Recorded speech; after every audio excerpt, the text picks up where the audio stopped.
What is going on, guys? Welcome back to the channel. If this is your first time here, go down below the video, hit subscribe, and make sure to smash that like button. Today's video is going to be playing retro games on your Xbox Series S or Series X. Now, this is not a new method. However, in the past, you did need to download developer mode and you would have to sideload things through that, but that's no longer the case. You can now do this on a stock Xbox Series S or X right in retail mode. And retail mode is just the standard version of software that is running on your console. And before we get started on this, I do want to give a massive shout out to Gamer13 and the rest of the team that are helping to keep this thing alive and to keep all the updates coming our way. Now, before we get started, you are going to get access to Retroarch, Flycast, which is a Dreamcast emulator, PPSSPP, which is a PSP emulator, as well as XBSX2, which is a PlayStation 2 emulator, and to be honest, the performance is actually really good. Now we're going to jump right into the tutorial. All we need to do is hop on over to the Xbox Emulation Hub Discord. Now, if you are not already a member, I will leave an invitation link in the description down below. And I should mention that you must absolutely be a Discord member in order to get access to the links to download all of these applications. Now, within the actual Discord channel, you've got a few different sections. The first one is going to be obviously your rules. You're going to make sure that you read those and that you follow them to a T, because you don't want to get booted from this channel. The next channel we have is a retail app status. Now, this is going to give you all the information that you need as to whether or not the apps are currently up or if they are currently down. And as of this morning, the apps are currently down, but no worries, you may just need to wait a couple of days or a week or so. The team typically gets these apps up and running fairly quickly, but when they're up, they're only up for a short period of time until they are taken down again. So if you see that they are active, you're going to want to jump on it. Next, you're going to need access to the current links in order to download all the applications, and all of that's going to be listed right over here in the retail-announcements section. So when you click on that, you're going to be taken to the main section where all of this information is. And as you can see, Gamer13 just posted this morning that all apps are currently down. Now, when the applications are going to be publicly available, you will see an announcement here, as well as links that you can actually take and use on your Xbox in the Edge browser that help you download those apps directly right to your machine. Now, speaking of downloading right to your machine, the process is actually quite simple. All you need to do is turn on your Xbox Series S or Xbox Series X, and you're going to go into your apps and you're going to jump onto the Edge browser.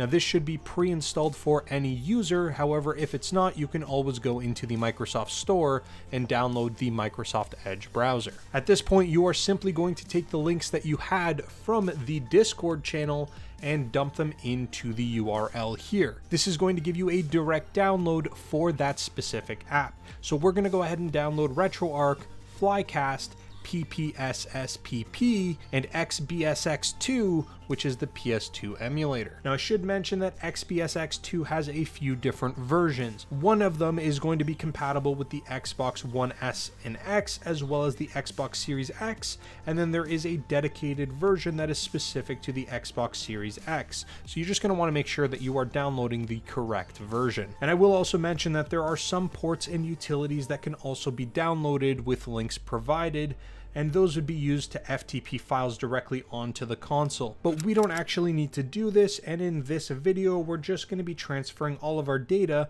onto an external USB or a hard drive. Now, the next step here is actually really important. You need to launch each emulator at least one time immediately after you've downloaded it.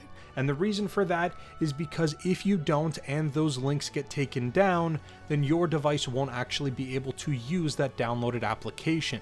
The app needs to launch at least one time for the Xbox Store to realize that it is a legitimate application and it is functioning the way it's supposed to. The next step is going to be to prepare our USB drive. Now, since we're going to be storing all of the games on the USB drive itself, we're going to need to format it correctly so that our Xbox can see it and use it as external storage. So the first thing that we need to do is make sure the USB is connected into your PC, and as you guys can see on screen here, my USB drive is. Next, we're going to go ahead and right click on the USB drive and we're going to format it. As for the file system itself, we're going to be using NTFS, and we're going to leave all of the other settings exactly as they are. Then we're going to go ahead and hit start, and we're going to allow it to format. Now that it's complete, we can hit OK.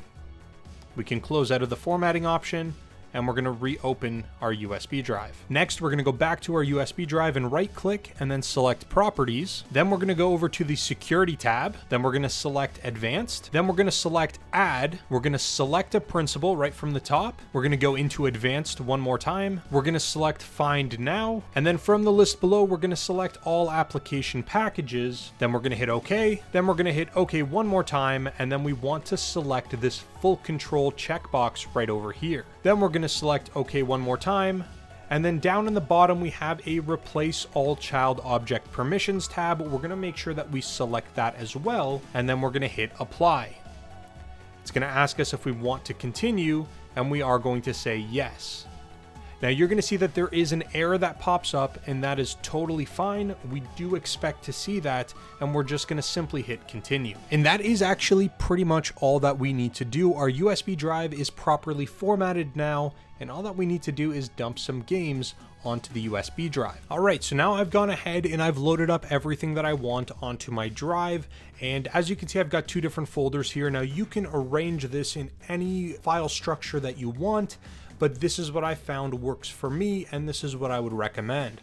First thing that you're going to have is a BIOS files folder. You're going to need the BIOS files of any of the disk-based consoles that you're going to want to run, whether it be the PS2 emulator, or if you're talking about running games through Retroarch, you're going to want a folder, and within that folder you would just store all of your different BIOS files. Next, you're going to need a games folder, and within that games folder I went ahead and structured it as well with some subfolders, and obviously we just are going to name each folder the console in which it's going to belong to. So for Dreamcast, if you double click on Dreamcast, all of my games are going to be located in here in CDI format. You can also use GDI format. It's totally fine to go that route as well. The only thing that I will mention here before we move forward is in the PS2 folder. So as I mentioned, there is a PS2 emulator and it runs quite well, and we do need the PS2 games. So when we open up our PS2 games folder, I've got all of my games listed in here, but you'll notice I also have an extra folder in here called covers. And if I double click on that, you're going to see I've got all of the box art here. The PS2 emulator does not have the ability to scrape artwork, so you don't necessarily need this, but it does make the emulator look much nicer. And essentially all you'll need to do is grab either a JPG or a PNG file of the actual box art, and you're going to make sure that you name it exactly the same name as the ISO file for the game itself. As you can see, Bully and then in brackets USA, and for the cover I've got Bully and then in brackets USA. But outside of that, you actually don't need to do anything else. We've got all of the games that we want loaded up onto our external drive, and what's next is simply to take that USB drive, plug it into the back of your Xbox, and turn on the console. Now that your Xbox console is powered on, you're going to be prompted with a pop-up that's simply going to ask you how the Xbox should interpret that USB drive or that external hard drive. You're going to have the option to either use it for media, use it as a storage unit for the Xbox for games, or to cancel. We're going to go ahead and select media because it's not going to wipe any of our data, and it'll just be looked at as an external media source. So we're going to go ahead and select media, and then we are pretty much good to go. As you can see, we've got everything that we need. All of those apps are still on the Xbox, and everything is going to function once we launch it. But we're not quite done there yet. We do need to do a little bit of a setup for multiple of these emulators. First thing that we're going to do is jump into Retroarch. Then we're going to go ahead and scroll down to the online updater, and we're going to want to update a number of different things. First thing that we're going to do is slide on down to the update assets button, and then we're going to hit A. As you can see, it's downloaded the files and it's gone ahead and updated them as well. Next, we're just going to go down the list and we're going to update all the other files. And then finally, we're going to update the core info files, and that'll be the last one that we need to do right now. So now that we've got all of our files updated, we're going to go ahead and go back but we're going to go over to the settings section and we're going to go ahead and set up our hotkeys, which is actually really important if you are familiar with Retroarch. We're going to go over to our input, then we're going to scroll down to our hotkeys option, and then here you get to select what the toggle is going to be in order to get your hotkey. In my case, I am used to using start and select, but you can actually go in here and you can choose any of the other combinations from the list that might be a preference to you. Next, we can also go down to the hotkey enable function and we're going to select our select button. Now again, this can be any button that you want. I've just always used the select key because it's what I'm familiar with when I'm using Retroarch within a Raspberry Pi. And then of course you can go ahead and set any of the other keys that you want for fast forward or slow motion, save states, things like that. They can all be assigned right within here. And once you are happy with all of your hotkeys, we're actually done with this, but what we need to do is go ahead and change the directory for all of our BIOS files. So we're going to select back, then we're going to go back one more time, and in the settings section, we need to scroll all the way down to the bottom and select directory. Next, we actually are going to select our BIOS folder. We're going to hit A, then you're going to be given a lot of different options. Now, anytime that you plug an external USB drive into your Xbox and you are using it as a media device, the D drive is going to be what represents that USB drive. So I'm going to select the D drive. Then I'm going to go down to BIOS files because this is where I've got all of my files. And then I'm going to use this directory. So now I've got my BIOS files set up within Retroarch. So any consoles that require that BIOS file will know that it can find it right within this folder. Once you are happy with all of your settings, the very last thing that we need to do in terms of our configuration is go back to our main menu, scroll down to our configuration file, and we're going to save the current configuration. What that's going to do is essentially save all of the settings that we just created, so every time that we launch Retroarch, we're gonna have exactly what we want. Now the next thing that we need to do is create some playlists just so we can access our games much easier. In order to do that, we're just gonna go down to the import games section and we are gonna do a manual scan. The reason I recommend manual scans is because it typically works substantially faster and it works with some of the larger file formats that your traditional auto scanner can't work with. So we're gonna go ahead and select manual scan, then we're gonna select the content folder. So in this case, we're gonna select the D drive, then we're gonna go to our games section, then we'll just do Game Boy as an example. We're gonna scan this folder here. Now we've got to choose the system name, so we're gonna scroll down into Nintendo, and then we're gonna select the Game Boy from here. You can provide a custom system name if you want to, but in this case, we're just gonna leave it as Nintendo-Game Boy. Then for the default emulation core, you can go ahead and select the one that you would prefer. I like to use GameBat, so we're going to select that. And in terms of the file extension, you may need to put in the specific file extension it's looking for. In my case, I'm just going to leave this blank. Then we scroll down to the bottom and we hit Start Scan. It's gone ahead and scanned the entire folder. We're going to go back and we're going to see that the Game Boy section is now populated. So I do have all of my games here, and if I select one of them, I can actually launch it as well. And then I'm going to go ahead and press the hotkeys, start and select to exit the game. And now I can actually go ahead and quit that game and be right back on my main menu. Now you'll obviously want to repeat this with all of your other consoles. The next thing I'm going to quickly show you guys is how to scrape your artwork. All you need to do is go back to your main menu and your online updater. Then you're going to go to your playlist thumbnails updater, and then it's going to ask you which playlist you'd like to update. We're going to select the Nintendo Game Boy playlist. We're going to go ahead and hit the A button, and now it's going to start scanning. It's going to go through all of the games and download any of the artwork that it can find and apply it to that playlist. So we're gonna go ahead and skip over this, and I'll show you what that looks like when it's done. Once that's done, you are pretty much good to go on the Retroarch front. But that's pretty much all I'm gonna show you in terms of Retroarch. We are gonna go ahead and exit back out to the main menu, because I do wanna quickly show you PPSSPP, as well as Flycast and the PS2 emulator. We're going to jump over to PPSSPP first. This is going to get all of your PSP games, and now we just need to add the direct. In order to set the directory properly, we have to keep pressing this up arrow button multiple times until we can navigate back to the main directory where all of our drives are. So we're going to keep doing that. one more time, and now you're going to see we have access to all of our drives. We're going to select our D drive, then we're going to select our games folder, then we're going to go ahead and select our PSP folder, and as you can see, all of our games are going to populate. Outside of that, there's not much we need to do. We can go ahead and launch a game and we could play it. But I will show some demos of all of the different consoles at the end of the video. So that's how you set up the PPSSPP emulator. Then we're going to go ahead and go back to our main home screen. We're going to jump into Flycast so I can show you guys some Dreamcast. Then we're going to go over to our settings section. We're going to go ahead and add the content location. We're going to up to the parent directory multiple times until we can get to all of our main folders. Then we're going to select our D drive from here. We're going to select the games folder, and then we are going to select our Dreamcast folder. We're going to select the current directory. Then we're going to move on up to the done button. And as you can see, all of our games are here. And if you select any of these titles, they will absolutely launch. You press your start and select to enter your main menu, and you can go ahead and exit from here. And that's pretty much it for the Flycast emulator as well. And then finally, we're going to take a look at the PS2 emulator, which is the XBSX2 emulator. We're going to launch that. And then the first thing that we need to do is actually set the BIOS. So we're going to go to settings. Then we're going to scroll over to our directories option. We're going to select BIOS. We're going to select the parent directory, and we're going to keep using the parent directory until we have access to all of our drives. Then we're going to select the D drive. Then we're going to select the BIOS files. Then we're going to select the PS2 folder. And from right within here, we are going to go ahead and use this directory. Now, it is important to note that you'll need to source your own BIOS files, and I obviously can't tell you where or how to do that, as well as the games. Those are things that you need to source on your own. But once you have them, this is how you can get things set up. So now we're going to go back and we're going to go to our game list and we're going to launch it, but you're going to notice that there is no games displayed. So actually what we need to do is navigate to the top right-hand corner settings cog by using the R1 button. So we're going to press the R1 button 2 times until we get over there.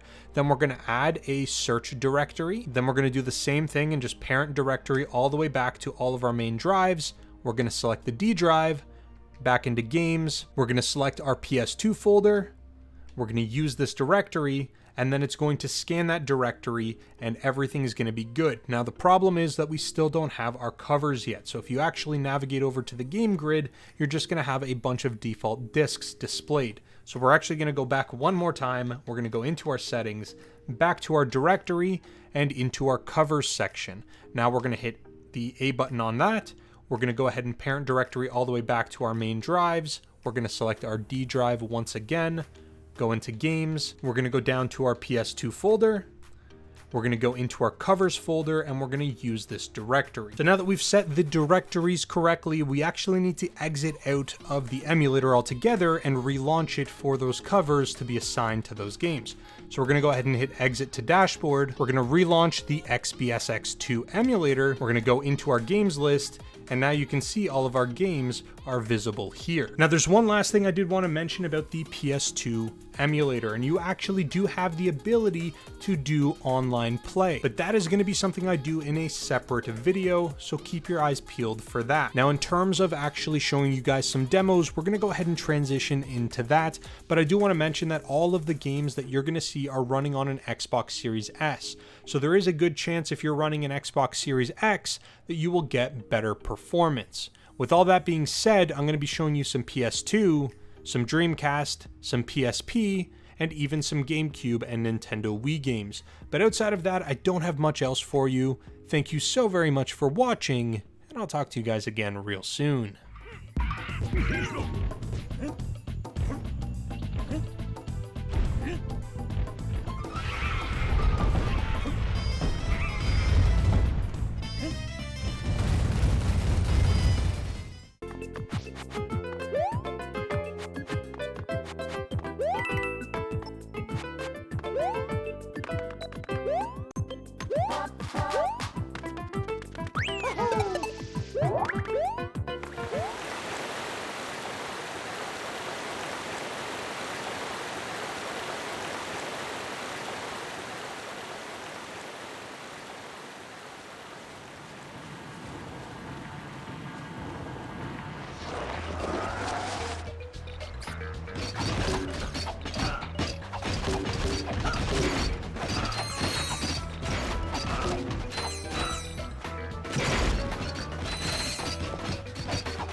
KO. Final round. Get ready. Fight.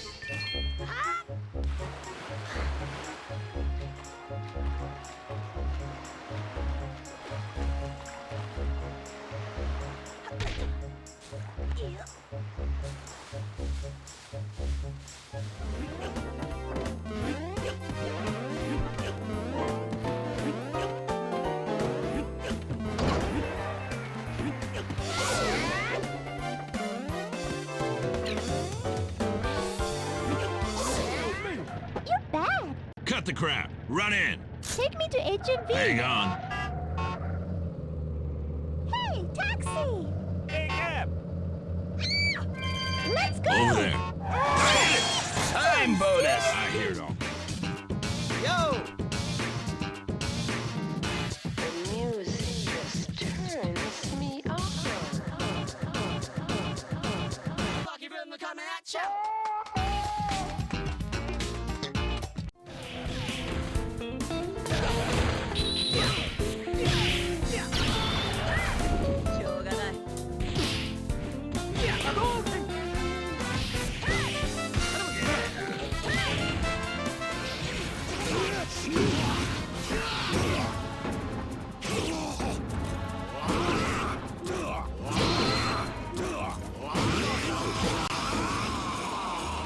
This victory. You battle